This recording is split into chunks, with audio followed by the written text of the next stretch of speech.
Hello and welcome to Can't Find My Way Home, the podcast where expats from around the globe talk about the music and art scene in their adopted home. I'm your host, Craig.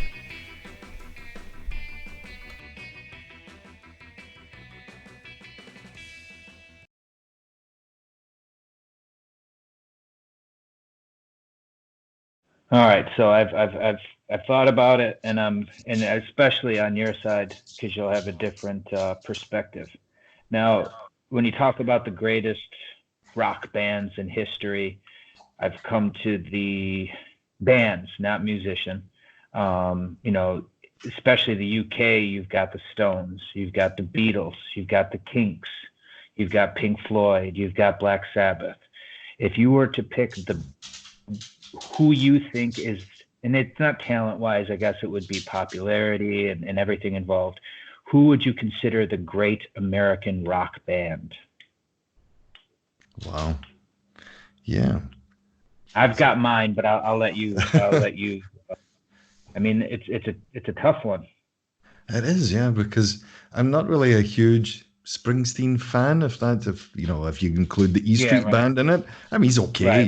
He's peaks and troughs.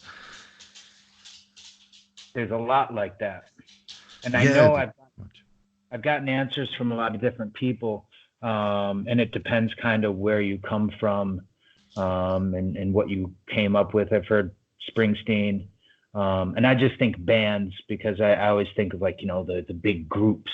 But who do you think would exemplify the American rock style on a big platform that would compare to the five I just said, on top of numerous others that came out of the UK? Yeah, I mean, the band that's still going now, I think after 20, 25 years is probably Foo Fighters, but yeah, that they maybe exemplify a lot of rock and roll in its truest form. They play 2.5 hour shows, and they're experimenting with different sounds and stuff in the last couple of albums. But I think if you bought a ticket for one of their gigs, I'm pretty sure you knew what you would be getting, and you would probably leave not disappointed. Yeah, I kind of thought if I asked that's where you would. I think a lot of people go there. I mean, I've heard people say Guns N' Roses. Oh, that was my other one. Okay, yeah, Guns N' Roses. I mean, I scoured, and the two that I came up with would be Creedence Clearwater Revival. Yeah. And then I would say the Beach Boys. It really interested Mixie because CCR, it was like John Fogerty, and then he fell out with his brother and all that stuff, and the kind of the deep ramifications of that band. Yeah, they really run deep, the dislike for one another. Yeah, I mean, and they only put together really 3 albums. And it's incredible. The sound that they came up with, and I think the way that they were attached to, especially like the Vietnam War and stuff. I mean, I guess you could put in the Doors, perhaps. But I always thought about it. It's really, really tricky because, you've got these bands. I mean, I guess the staying power also matters. So, I mean, all of the bands that I listed from the UK were around for at least 10 years, right? If not longer. Whereas like America, you have this 3-year, maybe 4 years, Guns N' Roses, Nirvana.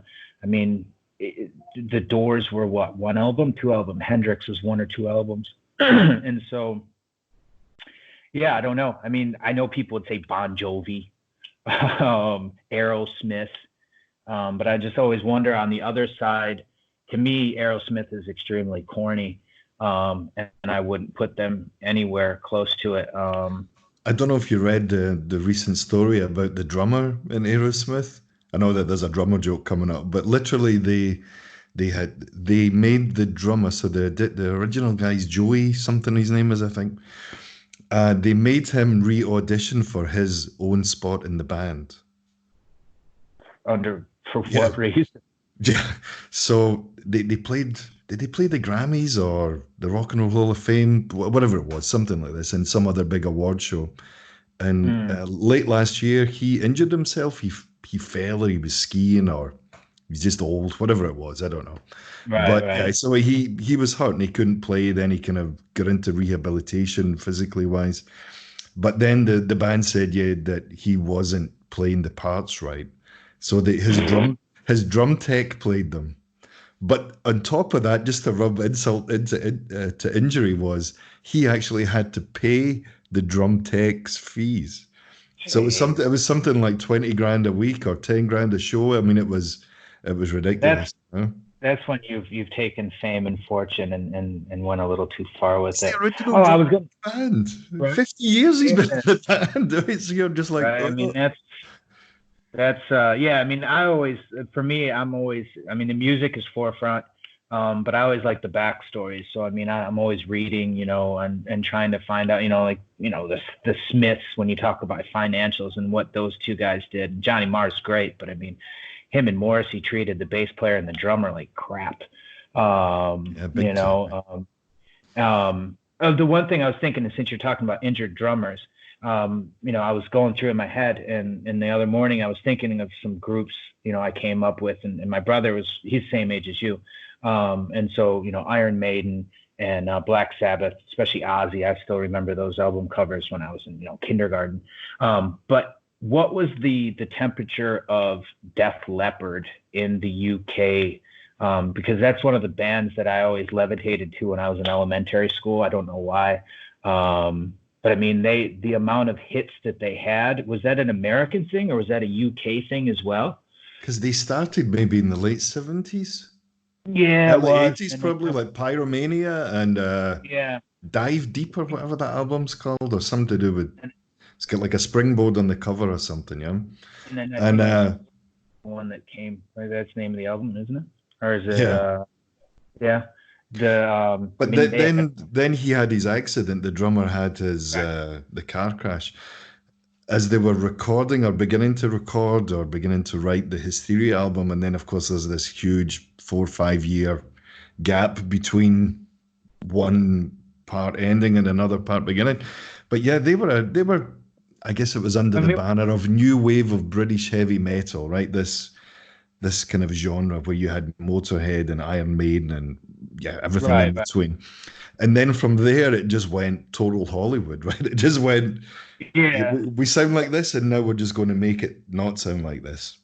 Well, because I always wonder, like, I mean, were they regarded or esteemed as being, more of a rock band, or was it more of just kind of that genre, that genre of music at that time? I mean, a lot of them are thought of as just kind of, pop kind of rock. I mean, you saw Motley Crue; it happened to them. They came out hard, and then they turned into, um, Cartoon what they characters.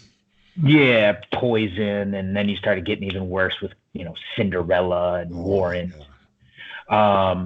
But I mean, did Def Leppard have any? I mean, I brought that up with Genesis, right? Like, I know there's mixed messages with Genesis. Some people love them, and some people think they're the worst band in history.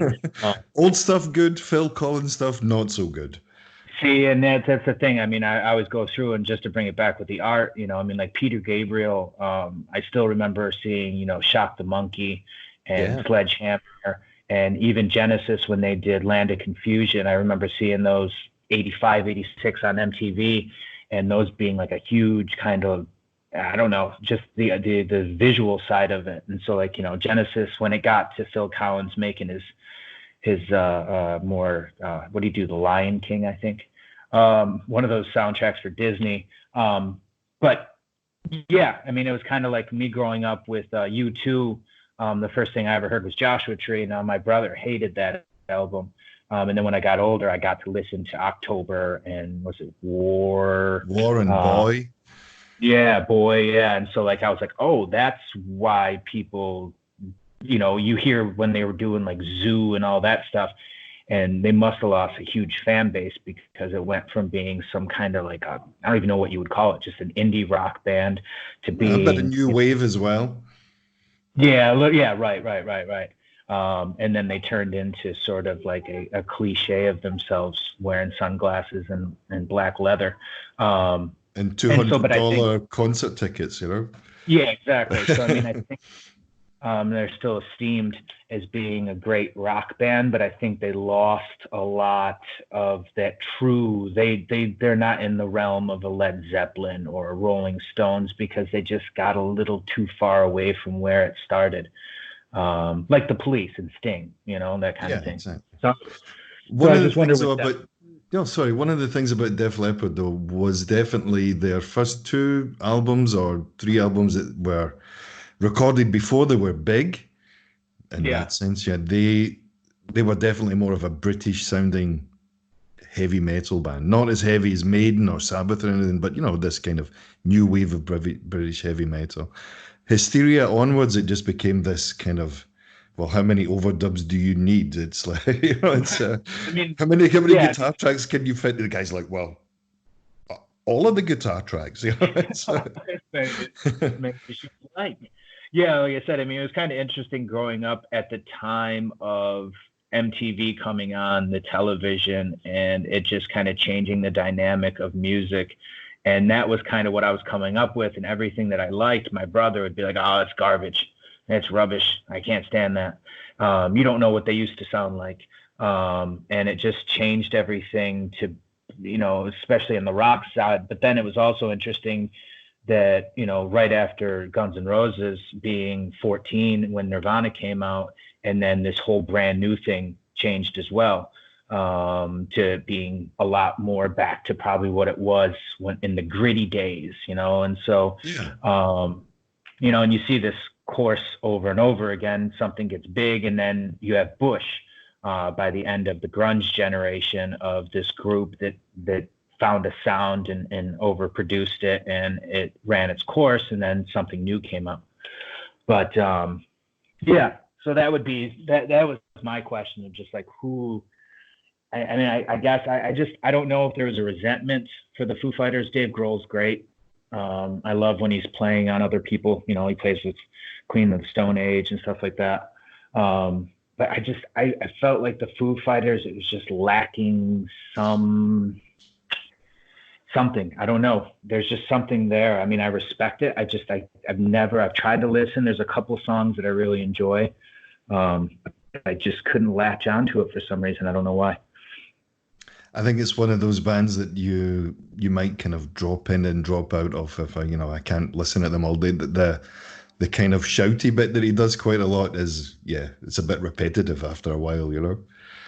Yeah, I mean, the major ones, Queen of the Stone Age is probably, that's a good listen. I always try to find new stuff, and so, I've talked to quite a few people, and I think we're under the assumption that rock is dead, and I don't know what the course of it's going to take. I don't know if it's going to end up being a blues jazz type of idea where it's these smoky bars, and it stays underground and still respected.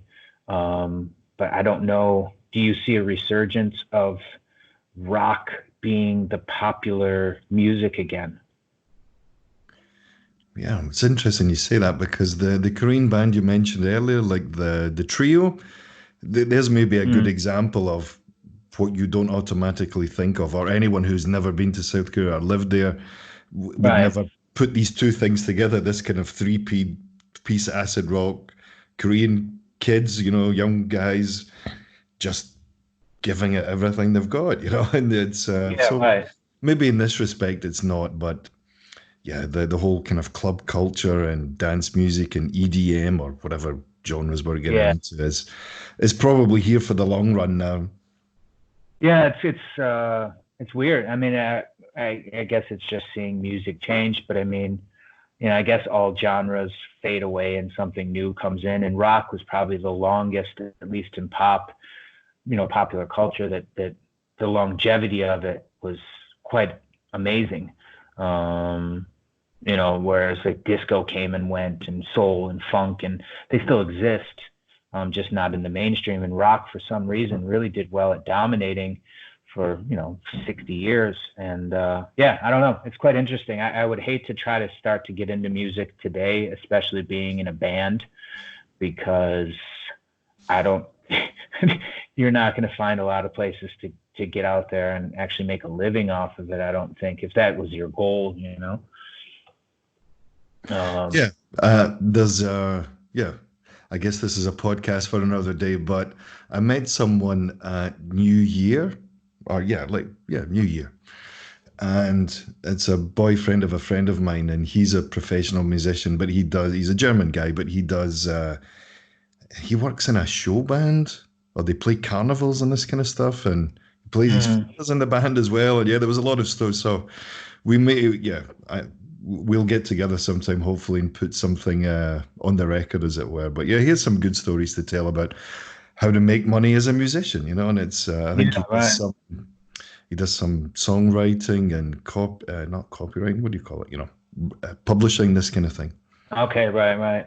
Yeah, because I teach at arts high school right now. I'll be leaving to go to university next semester, but we have art students, but we have some musicians as well, classically trained, and then some that are doing more like pop music and stuff like that. And I wish them the best. I try to help those guys out and girls out and show them progression of music and try to help them, but I don't envy their desire because I just feel it's pretty hard. It's a hard sell out there. And I'll play them stuff from my teenage days, and they're just looking at me like, "What is this?" It's just not palatable, I guess. Which on the flip side is I can still listen to some of the newer stuff now. And I understand it. So that's the one thing that I still pride, and you probably do too, is I never do I'm too old for that. I'm always trying to find something that's new, that's good. Well, But I went to a gig here in Dortmund about 3 weeks ago, I think it was, and a friend of mine, a drummer friend of mine, was playing in three of the five bands that were on the list, like the what do you call it? Yeah, five yeah, bands playing. He was in three of them, and I got up to the venue. It's this kind of small club in Dortmund called Recorder, and you go in the door, and there's the bar.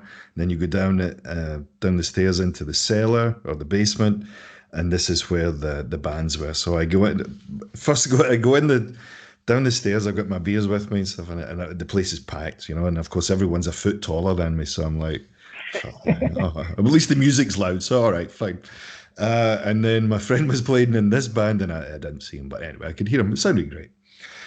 And he didn't play in the next band anyway, but it was this kind of really mad fusion of punk, post punk, yeah, and a lot of shouting and screaming and stuff like that, right, right, really kind of aggressive. There was a female singer in one of the bands and stuff. The actual sound of the venue was great, but the vocals weren't loud enough, so there was a lot of real screaming going on. It was quite right, right, interesting. right. But at least Yeah, the place was full. It was yeah, 100 people, maybe more, so in this kind of little right. venue, and it was great. Yeah, I mean that's what we were talking about here, going to that venue, and I can't remember the name of it. It was on the outskirts between Sinchon and Hongdae. It was just this tiny, small hole in the wall, and the cover was 15 to get in. And the way we looked at it was, here we are trying to support some of these guys. You walk down, there was probably 25 people in there. I mean, and these guys were playing like they were playing to a sold out thousand plus crowd. And so the thing that I walked away was like, you know what? They're maybe it keeps something going, right? Because I mean, you saw the music scene here, being here as long. I mean, it's such a chokehold on what gets put out there, and for these kids, I'm sure their parents are screaming at them every day, get a real job. Cut But your hair. yeah, so, I mean, I think, probably when you were coming up and when I was coming up, especially, everybody wanted a band in the 90s. We had five bands. I came from a town of 35,000 people, and there was at least five bands, high school bands, right? I mean, it was like the thing to do. And, I mean, I guarantee you're hard pressed to find any now. So like I said, we were talking about Memphis in the early 2000s, and there was I'll throw that out there. I don't know if you ever heard of the Lost Souls, but there was a musician, Jay Retard. He passed away in the early 2000s, but they coined him as, he was on CNN when he died. They coined him as like the underground punk rock Memphis king. And the dude recorded over probably four or 500 songs in his lifetime. And he died when he was in his early 20s. And we were talking about that scene in Memphis in the early 2000s. And it carried, because I know kids these days, 19, 18 years old, that still, oh, you knew who he was? I'm like, I met him a couple times. Oh my God, treating him like he's another, Kurt Cobain or Jim Morrison. I'm like, Yeah. and so I never would have expected that to carry on 20 years later, because it was just what it was. But yeah, so I mean, I guess it still peaks through. I just feel like the cycle's really quick now. You get Yeah. 1 year or 2 year of fame, the That's it. K-pop stuff. Yeah, we live in interesting times, Nick. It's not just yeah, the old days. You and your buddies, you practice in the garage or the basement, and then you take it to the next step. You want to play somewhere, and then one thing leads to another, Yeah, and then you break up, and then you start another band. And yeah, right. Yeah, like I said, it's kind of interesting, and I mean, I always put those two together with the art and the music. So, like I said, I mean, it was all quite influential to get. You're a bit older, so you were listening to cassettes and records, and you didn't have the visual to go along with it. Whereas when I was coming up, I mean, you had to have a good video with artistic talents behind it to go with the music. And so, you know, I remember videos and the artwork that went along with them, even if the song wasn't good. And a lot of musicians found their way, like Bjork, I think stands out the most when it came to creating an amazing visual behind the music. And so, it's just always tied together, I think. And so, yeah, like I said, interesting, you it's point that out about Bjork and so on, because that whole Icelandic or even the mainland European music scene, there's a whole uh, plethora of bands and musicians that we don't really hear of in the West or in the English speaking world. So there's a whole other thing going on that we probably don't get. We could get access to it easy enough through Spotify and all the other YouTube and whatnot, but right. do we really know it's there? Yeah, I mean, that's the thing here is that, I think Korea is similar in the sense of, I mean, nobody's really putting out anything in English, especially on the underground side. And so, and also all the places that they're playing, there's no advertisement, unless you know somebody. And I knew somebody, and he's like, we're going to go to this place and check this out. And yeah, so I mean, I think that's everywhere. I mean, and that's the thing about these days is it can probably be a little demoralizing, is that you have the whole world at your fingertips now. It's just how do you connect to it? And, I kind of wish I had that when we were teenagers growing up, because, here we are recording on a 4-track, putting it on a cassette tape and sending it away to some record company and waiting for a letter in the mail. Whereas now you can do all of that. And again, that's the pro, but also the con is just there's so much of it. And then, like you said, with the language barrier, I think too, it's hard to always connect what is good. And I guess that's what makes great performers, artists great, is that connection and the networking that they figure out how to get to. That's the Yeah, step that I try to work on.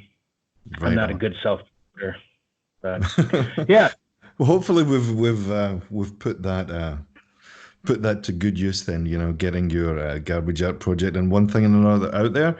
Nick, thanks very much for your time. It's been fantastic sharing the last hour or so with you.